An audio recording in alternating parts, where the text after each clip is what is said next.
So this is probably not the last video I will make about school in Sweden, but it is definitely the first video where I talk about school in Sweden. And the reason is that my daughter turns 6 years old this year in September, and therefore she will start school in August this year. So in today's video, I want to talk a little bit about the school, especially the primary school here in Sweden, you know, the process to register, but also what you can expect. And I want to compare it a little bit to England and Germany. And I hope this makes it more interesting. It is definitely more interesting for me to compare it, especially because I'm originally from Germany. So I have a lot of experience with a German school system, and I compare it with England a little bit as well because my partner is from England and I also used to live in England for 10 years. I don't want to make this video too long, so I just want to talk a little bit about my first impressions when I researched, but also now I'm actually in the process of signing up, or I have registered now, and I want to talk about that. But also, if you have any insights about school in Sweden, let me know in the comments down below. Before we start, make sure to subscribe to my newsletter and grab your free ebook where you can discover if Sweden is the right fit for you. You will find the link in the description. And before we are going to start, make sure to also subscribe to my channel and like this video if you like what you are seeing. Let's get started.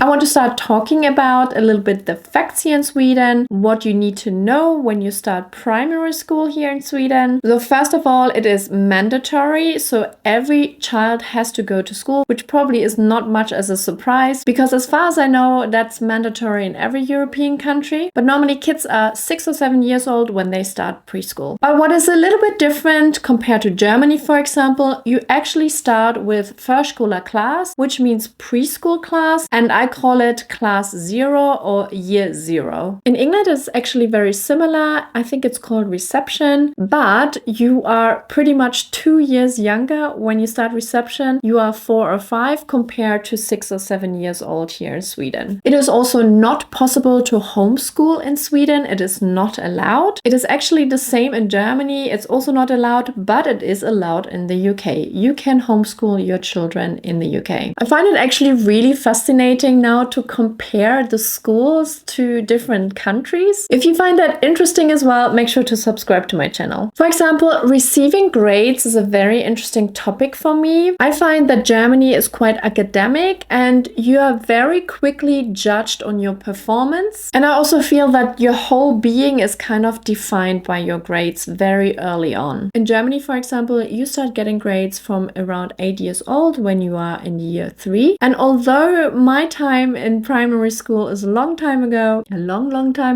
I now can observe my nephew a little bit who actually is in year 3, and I regularly talk to my sister because I'm very interested to know what school is like now in Germany. And spoiler alert, it hasn't changed much. To be honest, I'm still really shocked about the German school system. I'm still not a fan. I wasn't when I was at primary school. It is so old school. Pretty much when you start school when you're 6 or 7, so like my daughter now, she turns 6. But the whole mentality is that you sit at a desk and listen to a teacher, and that pretty much half a day. You maybe have some sports lessons where you can move around, but that's about it. You also get homework pretty much from year 1 in Germany. And I'm sorry that I'm talking about Germany a lot, but I think it's really important for you to understand like what the Swedish system is like compared to other countries. And I know that some of you are not the biggest fan of the Swedish school system, but maybe if you see it in comparison, you like it a little bit more. So yeah, you have homework pretty much from year 1 when you start school. And you know, it is really like when you make a mistake, you get a red mark, you know, you get some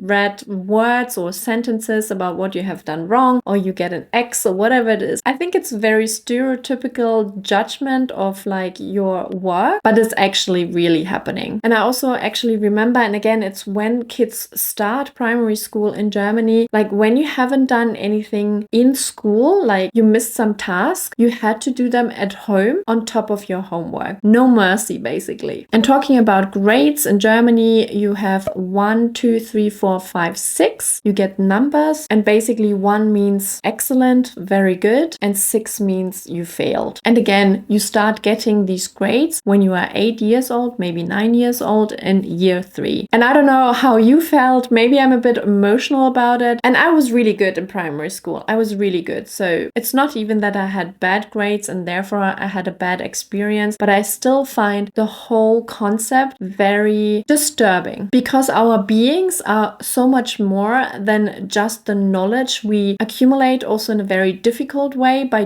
just listening to someone talking to us. And we know there's so many more ways to learn things. Okay, enough about Germany. This is a video about the Swedish school system. So back to why I actually prefer the Swedish school system, especially with grades. You only get grades from year 6, and I know sometimes politicians talk about giving grades earlier and so on, but as of this day, you receive grades from year 6, and that means you're more like 11, 12 years old. I don't know much about England, but it is actually closer to the Swedish school system than the German school system because you also start getting grades much later in life. I'm not exactly sure when, but not as early as Germany. I have to go back to Germany just one more time because actually the school system is so old school. You basically have 3 different schools, and these schools are basically based on your skills and your performance at school. And again, you have to quite early on decide where you want to go. We have a gymnasium, which is like the highest kind of school you can go, and Swedes maybe recognize this word gymnasium because they have it as well. It's kind of similar, but in Germany you decide very early on. I think it's when you're around 11 years old that you have to decide which kind of way you want to go. Gymnasium means that you stay in school until you are 18, 19, and after that, when you pass all the tests, you can go to university. Then the other 2 schools, you cannot go to university. The certificate you get at the end of these 2 schools are not enough to actually visit a university. So one school is kind of the lowest school and it goes up until 15 years old, and then you can have a vocational career. It's called Hauptschule. And the second school, which goes up until 16 years old, is called Realschule, and you also normally go and have a vocational career after that. I do mention that because so many decisions are made about who you are based on your skills and your performance, although you're developing a lot in those years. And I feel like early on you get like a stamp on it. You are capable of going to that school, or that school. Later on you can have an academic career at university, whatever. But yeah, at 11 years old, if you're not good enough and you can't make the gymnasium, for example, you have to do the other 2 routes. And of course, if you're strong enough and you have a personality, you can help yourself, of course. But the school system doesn't make it easy for everyone to really decide and have time to decide where you want to go in life with your career. As you can tell, I'm not the biggest fan of school in Germany. And now we talk a little bit more about Swedish school. My opinions about Swedish school, it's still quite based on my research and talking to friends and neighbors about school. And then also the first impressions I had now that I was looking for a primary school for my daughter. So we found a school for my daughter, and I also will talk about this in this video a little bit later. But the process was very interesting, so let me tell you a little bit about that. So I actually had my first information about primary schools from friends. I had a friend who actually told me that it is good to sign up or to register for private schools very early on, as soon as you can. Some really register when the child is born. You probably know Swedes love a queue, so the earlier the better. So get in the queue and you will be fine. But I mentioned private schools now. Private schools are actually not that much of a difference to public schools. It's not like in other countries. You actually don't pay for public schools nor for private schools here in Sweden. I don't want to make this video longer than it should be, but there is a whole reason why Sweden introduced private schools, and I'm sure one of you can probably elaborate on it and mention it in the comments, and then I can pin that comment and everyone can read it. All I know is that private schools can have different curriculums to public schools, but at the end of the day, it's very likely that a private school follows a similar curriculum than any other school. My personal conclusion was, because I looked at private schools and public schools, there is really not much of a difference, and I was happy for my child to go either to a public school or a private school here in Sweden. So they had actually open houses here for schools, private and public schools. So I went to quite a few open houses, and I want to tell you a little bit what my criteria were for what makes a good school. So first of all, I wanted to make sure, or let's say it's an ideal thing for me, if it is really a primary school and not like a combined school where there are older children and higher classes. And I ideally also it shouldn't be too big, you know, not too many kids, but also not too small. I also liked if the school had quite a big outdoor space. I especially liked it when there is a little bit of forest and rocks around it, so it looked really nice, you know, and kids could be more in nature. And since we don't live in Stockholm directly, but a bit further out, this is something I thought could happen actually. I also wanted to have a sense of creativity in the school, that they do a lot of things which involves creativity and also involves decision making, that the kids have a bit of freedom in the school. I also liked when the schools had like little events, like when they had regular plays or celebrations. And ideally, I also thought it would be quite good if the school would be modern. And last but not least, I also wanted to see what the communication with the staff is, you know, when I called or when I wrote an email, to see what kind of vibes come from that school and how kind the staff is. It's almost impossible to hit all the things on my preference list, but the more I can tick off, the better, I thought. But also, it's not that you can entirely 100% decide where you want your kid to go to school. And let me talk a little bit about the system now. Okay, the first thing you can do is you can put your child in a queue in a private school, and then you need to wait until they make the announcement if your child gets a spot at the school or gets rejected. For public schools, it's a little bit different. You can't really queue. It starts, I think, from 1st of February and ends at the 19th or end of February. So you have to apply for a public school. I think you have two choices. But first of all, you get automatically a school assigned for your child. So obviously every child has to go to school. So they will give you a spot, but it will be a random school. The commune decides. So if you're not happy, then you can actually apply for 2 other schools. And to be honest, it's really hard to decide what school could be good for your child. I mean, you have the open houses. You can get a little bit of a glimpse of what it feels like to be in that school. You can talk to staff members, you know, to teachers, to also get a little bit their view. You definitely can do that. And what I also did was I talked to other parents and also neighbors about the schools to see what their preferences are. But at the end of the day, everyone liked a different school. So I couldn't really decide on, oh yeah, the majority likes this school, there must be something good about it. And the school my daughter got registered in automatically, that was a school where we read online. It wasn't the greatest school. And then also other people mentioned it was not the greatest school. I'm not saying it's a bad school, not at all. If she ended up there, I think that would be also absolutely fine. But you want to have a bit of freedom in deciding where your kid goes to school. So you might want to take all the opportunities to apply for other schools to see if she can get in. What is interesting is that I found it actually harder to get into public schools than into private schools. And that was really weird. I thought it would be much harder to get into a private school because of all the queuing, you know, and you have to be kind of fast or you have to queue early on. But because I think there is such a short window where you can actually apply for public schools, and at the end of the day, you can only apply for 2, it's much harder to get into the public schools. I'm actually quite grateful that my friend told me about the private schools and that I did my research, what kind of private schools are around my area, so I could take the initiative to actually apply on behalf of my daughter. So at the end of the day, she got rejected from the 2 public schools we applied for, which was a bit sad. Especially one public school I thought would have been quite ideal for her. But we got 3 offers from private schools. One school was actually close to my partner's job, so that was more like a no-go. It was more like a safety application we did in the past. And then the other 2